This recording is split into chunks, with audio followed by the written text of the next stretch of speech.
மேசராசி நேயர்கள் அனைவருக்கும் வணக்கம். தங்களுடைய வாழ்வில் புதிய வாய்ப்பும் வெற்றி மீது வெற்றி பெறும் அற்புதமான யோகம் நிறைந்த நல்ல நேரம் என்று சொல்லக்கூடிய வகையில் எந்தெந்த நிகழ்வுகள் உறுதியாகவே மேசராசிக்காரர்களுக்கு அமைந்துள்ளன என்பதை ஆராய்ந்து பார்க்கும்போது இந்த வாரத்தில் மிக பெரிய அளவில் அதிரடியான மாற்றத்தை ஏற்படுத்தி கொடுக்கக்கூடிய வகையில் கிரகநிலைகளின் அமைப்பு மிகவும் சாதகமாகவும் எதிர்பார்ப்பதை காட்டிலும் நிறைந்த நன்மையையும் முன்னேற்றத்தையும் ஏற்படுத்தி கொடுக்கக்கூடிய அமைப்பில் வலம் வருவதால் உறுதியாகவே புதிய வாய்ப்பும் வெற்றி மீது வெற்றி வரும் நேரம் என்று சொல்லக்கூடிய வகையில் எதிர்பார்ப்பதை காட்டிலும் அதிரடியான மாற்றம் மிகவும் சிறப்பாக உங்களை தேடி வருவதற்கான முதன்மையான அதிர்ஷ்ட யோகம் இந்த தருணத்தில் நிறைவாக கிடைக்கிறது என்பதை திட்டவட்டமாக கிரகநிலைகள் உறுதிப்படுத்துகின்றன.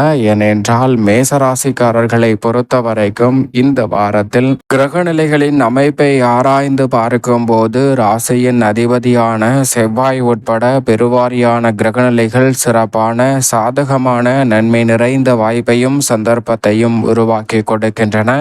அது மட்டுமல்லாது இந்த வேளையில் வாரத்தின் துவக்கத்தில் மிக வலுவாக 3ஆம் இடத்தில் குரு பகவானுடன் இணைந்து ராசியின் உச்ச அதிபதியான சூரியனும் விதியாக்காரகரான புதனும் பலம் பெறுகின்றன. அதேபோல் இந்த வாரத்தில் மோட்சக்காரகரான கேதுவும் ராசியின் அதிபதியான செவ்வாயும் இணைந்து வலம் பெறுகின்றன.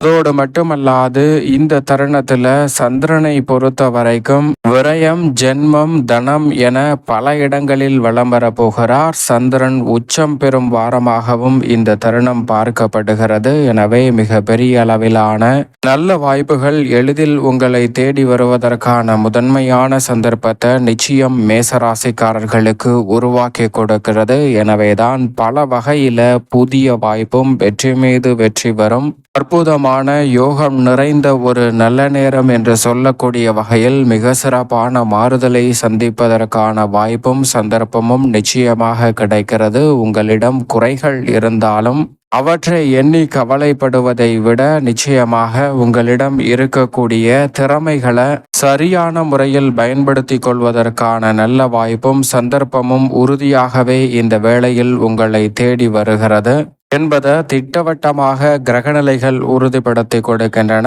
ஏனென்றால் உதாரணமாக ஒரு நபர் இருக்கிறார். அவர் பள்ளி படிப்பை பாதியிலே விட்டவர். அவருக்கு எழுத படிக்க தெரியாது.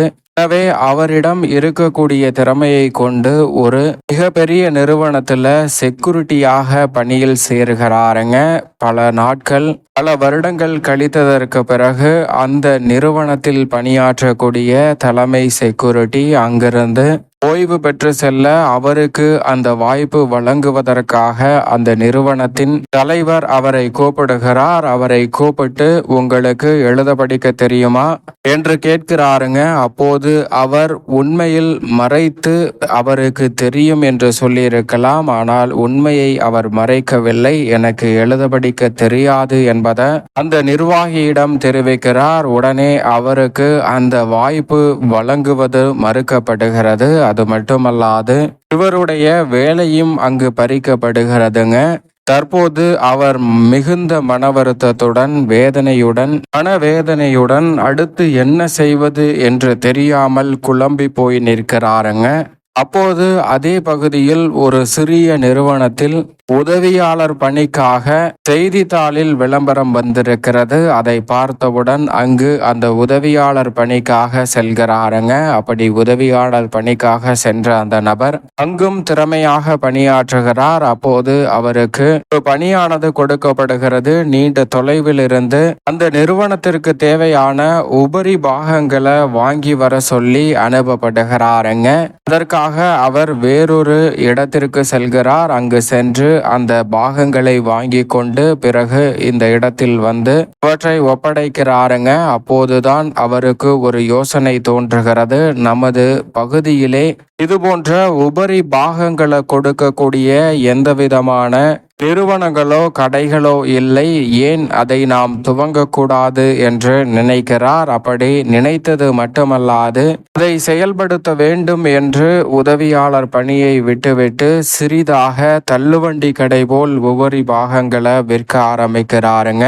நிறைந்த லாபம் கிடைக்கிறது. உடனடியாக ஒரு வாடகை கட்டடத்திற்கு தன் தொழிலை மாற்றுகிறார். நிறைந்த லாபம் கிடைக்க பணியாட்களை அமர்த்து ஒரு சொந்த கட்டடத்திற்கே தொழிலை மாற்றுகிறாருங்க. நாளடைவில் அவர் வளர்ச்சி மிக பெரிய அளவில் இருக்க அந்த ஏரியாவுக்கு மிக பெரிய டீலராகவும் மாறுகிறார். அதை தொடர்ந்து ஏன் நாமளே தயாரிக்க கூடாது என்ற எண்ணத்துடன் ஒரு நிறுவனத்தையும் தொடங்குகிறாருங்க. அப்படி துவங்கியது மட்டுமல்லாது அந்த தொழிலில் மிக பெரிய அளவில் நம்பர் 1 என்று சொல்லக்கூடிய இடத்தை பிடிக்கக்கூடிய அளவிற்கு அவர் வளர்ச்சி பெறுகிறார். அப்போது அவர் நிறுவனம் அமைந்திருக்கக்கூடிய பகுதியில் ஒரு கோவில் ஒன்று புனரமைப்பதற்காக அவரிடம் உதவி கேட்பதற்காக நன்கொடை கேட்பதற்காக அந்த கோவில் நிர்வாகிகள் வந்திருக்கின்றனர். அந்த கோவில் நிர்வாகிகள் வந்து இவரை பார்த்து கோவில் புனரமைக்க வேண்டும், கும்பாபிஷேகம் நடத்த வேண்டும், அதற்கு உதவி செய்யுங்கள், நன்கொடை கொடுங்கள் என்று கேட்க அவரும் மனம் கோணாமல் ஒரு மிகப்பெரிய தொகையை இறைவனுக்காக அங்கு கொடுக்கிறாருங்க. இதை பார்த்தவுடன் அந்த நிர்வாகிகள் மிகுந்த மகிழ்ச்சி அடைகின்றார்கள். உடனே அவர் கொடுத்த அந்த பெரும் தொகைக்காக ரசீதி ஒன்றை நிர்வாகி கொடுத்து அதில் கையொப்பம் இட சொல்லி கேட்கிறார். அப்போது அவர் அந்த நிர்வாகியிடம் இதில் என்ன எழுதியிருக்கிறது என்று கேட்க, நீங்கள் நன்கொடையாக வழங்கிய தொகை குறிப்பிடப்பட்டிருக்கிறது என்பதை தெரிவிக்கிறாருங்க. அது மட்டுமல்லாது இவர் அவரிடம் எனக்கு கையொப்பமிட தெரியாது என்று சொல்லிவிடுகிறாருங்க.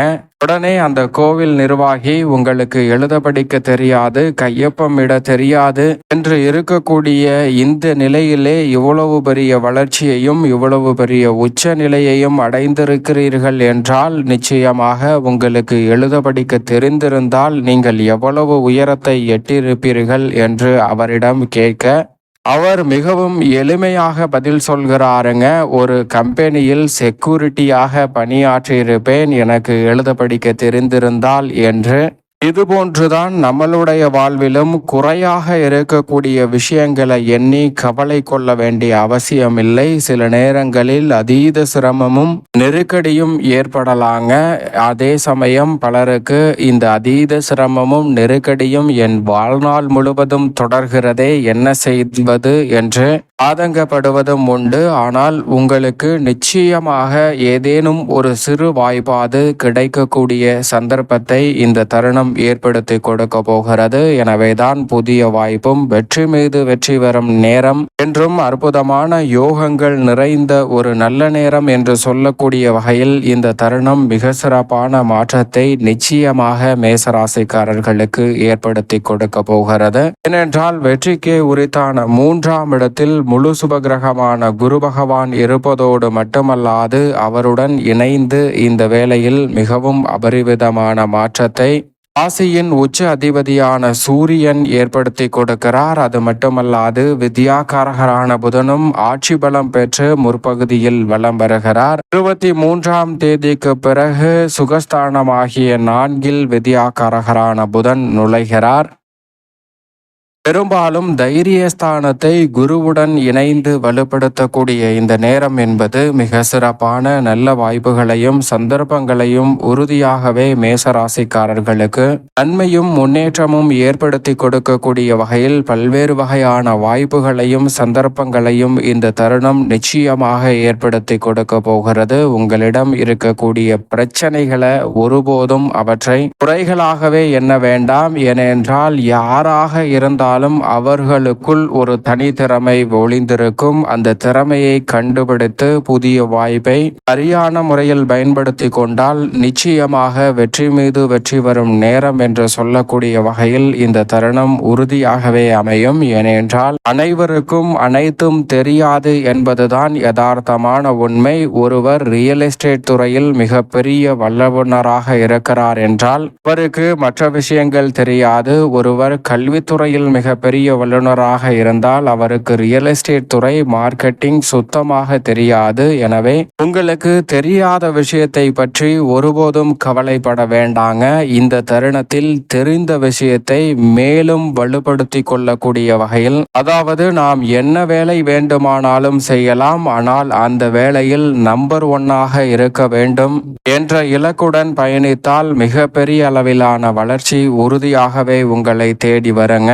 அப்படிப்பட்ட அற்புதமான வாய்ப்பை குரு பகவான் தைரியத்தில் தனித்து இருப்பதை காட்டிலும் பல கிரகநிலைகளுடன் இணைந்திருப்பதால் இந்த வேளையில் நிறைவாகவே உங்களை தேடி வரும். குரு பகவான் வெற்றிக்கு உரித்தான 3இல் அமர்ந்திருப்பதால் உங்களுடைய சிறு முயற்சி கூட மிகப்பெரிய அளவிலான வெற்றி வாய்ப்பை ஏற்படுத்தி கொடுக்கும். குரு 3இல் இருப்பது யதார்த்தமாக சாதகமற்ற அமைப்பு என்று பார்க்கப்பட்டாலும் அவர் ராசியின் உச்ச அதிபதியான சூரியனுடன் இணைந்திருப்பதால் இந்த தருணத்தில் நிறைந்த நன்மையை ஏற்படுத்தி கூட பாருங்க. பூவுடன் சேர்ந்த நாரும் மணக்கும் என்று சொல்வது போல் நிறைந்த மாற்றத்தை சந்திப்பதற்கான வாய்ப்பும் உங்களுடைய சிறு முயற்சி கூட நீங்கள் எதிர்பார்க்கக்கூடிய நல்ல பல வெற்றி வாய்ப்புகளை அற்புதமாகவும் திருப்திகரமாகவும் சந்திக்கக்கூடிய சூழல் இந்த வேளையில் கிடைக்கும். மனநிறைவையும் மன நிம்மதியையும் பெறக்கூடிய வகையில் பல்வேறு வகையான வாய்ப்புகளும் சந்தர்ப்பங்களும் உறுதியாகவே உங்களை தேடி வருகிறது என்பதை திட்டவட்டமாக குரு பகவான் உறுதிப்படுத்துகிறார். அவருடன் இணைந்திருக்கக்கூடிய சூரியனும் அலைச்சல் சிரமத்தை தவிர்த்து எளிதில் பல காரிய வெற்றிகளை பெறுவதோடு நீண்ட நாட்களாக சந்திக்கக்கூடிய ஆரோக்கிய தொல்லைகள், உடல்நல பிரச்சனைகளில் நல்ல மாற்றத்தையும் உடலில் நல்ல முன்னேற்றத்தையும் கண்கூடாக காணக்கூடிய வாய்ப்பையும் சந்தர்ப்பத்தையும் நிச்சயம் ஏற்படுத்தி கொடுப்பார். அதோடு மட்டுமல்லாது வித்யாகாரகரான புதன் முற்பகுதியில் தைரியஸ்தானத்திலும் அதற்கு பிறகு சுகஸ்தானத்திலும் அமர்வதால் மிக பெரிய அளவிலான நெருக்கடிகள் உறுதியாக தவிர்க்கப்படும். இந்த வேளையில் பல சுப நிகழ்வுகள் எளிதாக கைகூடும். பல்வேறு வகையான கல்வி ரீதியான புதிய முயற்சிகளில் மிக பெரிய அளவிலான வெற்றி வாய்ப்பு உறுதியாகவே உங்களை தேடி வருகிறது. மேலும் இந்த வேளையில் ராசியின் நீட்சி அதிபதியாக இருக்கக்கூடிய சனி பகவான் மிகவும் வலுவாக லாபஸ்தானத்தில் ஆட்சி வளம் பெற்று ராகுவுடன் இணைந்து வலம் வருகிறாருங்க. லாபஸ்தானத்தை ராகுவுடன் இணைந்து வளப்படுத்துவதால் தொழில்துறை, வியாபாரத்துறை, உத்தியோகம் சார்ந்த பணிகளில் நீங்கள் எதிர்பார்க்கக்கூடிய நல்ல மாற்றம் உறுதியாகவே நிச்சயமாக மேசராசிக்காரர்களை தேடி இந்த வேளையில் வரும் என்பதில் சந்தேகமே இல்லை. ஏனென்றால் மிக பெரிய அளவிலான காரிய தடைகளை விளக்கக்கூடிய வகையில் மிக சிறப்பான நல்ல சந்தர்ப்பத்தை நிச்சயமாக இந்த வேளையில் உருவாக்கி கொடுக்கிறார். அது மட்டுமல்லாது மிக பெரிய அளவிலான காரிய தடைகள், சிரமங்கள் போன்றவற்றை இந்த தருணத்தில் விலக்கி முன்னேற்றமும் வளர்ச்சியும் நிறைவாக கிடைக்கக்கூடிய ஒரு அற்புதமான இனிமையான சந்தர்ப்பமாக இந்த வேலையை உத்தியோகம், தொழில்துறை ரீதியான பணிகளில் நிறைவாக ஏற்படுத்தி கொடுக்க போகிறாருங்க. சரியாக இந்த தருணத்தை மேசராசிக்காரர்கள் பயன்படுத்தி கொள்ளுங்கள். எதிர்பார்ப்பதை காட்டிலும் இந்த தருணத்தில் தொழில் மற்றும் உத்தியோக ரீதியாக இருந்த பின்னடைவுகள் விலகும். முன்னேற்றத்தை நோக்கி பயண கொடுக்கக்கூடிய வகையில் புதிய வாய்ப்புகள் நிச்சயம் நிறைவாக கிடைக்கும். ஏனென்றால் மோட்சக்காரகரான கேதுவும் பூர்வ புண்ணிய ஸ்தானம் ஆகிய 5இல் வலம் வருவதால் எதிர்மறையான சிந்தனை, கற்பனையான பயம், எதிர்காலத்தை பற்றிய அச்சம் போன்றவை நீங்கி சிறப்பாக செயல்படுவதற்கான சந்தர்ப்பம் உண்டு. ஜென்ம ராசியில் சுக்கிரன் வலம் வருவதால் எடுத்த காரியத்தில் உறுதியாகவே வெற்றி கிட்டக்கூடிய ஒரு சிறந்த தருணமாக இந்த வேலை நிச்சயமாக அமைய போகிறது. கலைத்துறை, அரசியல் துறை சார்ந்த பணிகளில் புதிய வாய்ப்புகள் மிக பெரிய அளவில் எளிதில் கைகூடக்கூடிய ஒரு அற்புதமான தருணமாகவும் இந்த வேலை நிச்சயமாக அமைகிறது. அது மட்டுமல்லாது சந்திரன் விரயம், ஜென்மம் ஆகிய இடங்களில் வலம் வந்தாலும் இந்த வாரத்தின் இறுதியில் உச்சம் பெற்று தனஸ்தானத்தில் அமர்கிறாருங்க. சந்திரன் மிக வலுவாக உச்சம் பெறக்கூடிய இந்த தருணம் என்பது மிக சிறப்பான மாற்றத்தை ஏற்படுத்தி கொடுக்கும். ஏனென்றால் இந்த வாரத்திற்கு பிறகு வளர்பிறை சந்திரனாக மாறப்போகிறார். எனவே சந்திரனின் அமைப்பால் உறுதியாகவே தொட்ட காரியங்கள் அனைத்தும் வெற்றி மீது வெற்றி வரும் நேரம் என்று சொல்லக்கூடிய வகையில் மாற்றி கொடுக்கின்றன. மேலும் இந்த தருணத்தை சாதகமாக நன்மை நிறைந்த ஒரு தருணமாக மாற்றிக்கொள்ள வேண்டும் என்றால் உறுதியாகவே மேசராசிக்காரர்கள் இந்த வேளையில் குலதெய்வ வழிபாட்டை மேற்கொள்ளுங்கள். நேர்த்தி கடன் ஏதேனும் மிச்சம் வைத்திருந்தால் அந்த நேர்த்தி கடன்களை மறக்காமல் தவறாமல் இவற்றை செய்து முடிங்கள். அப்போது குலதெய்வ வழிபாடும் நேர்த்திக்கடன் வழிபாடும் மிக பெரிய அளவிலான வளர்ச்சியை தங்களுடைய வாழ்வில் நிச்சயமாக ஏற்படுத்தி கொடுக்கும். தடைகள் அனைத்தும் விலகி முன்னேற்றம் நிறைவாக மேசராசிக்காரர்களை தேடி உறுதியாகவே வரும் என்பதில் சந்தேகமே இல்லை.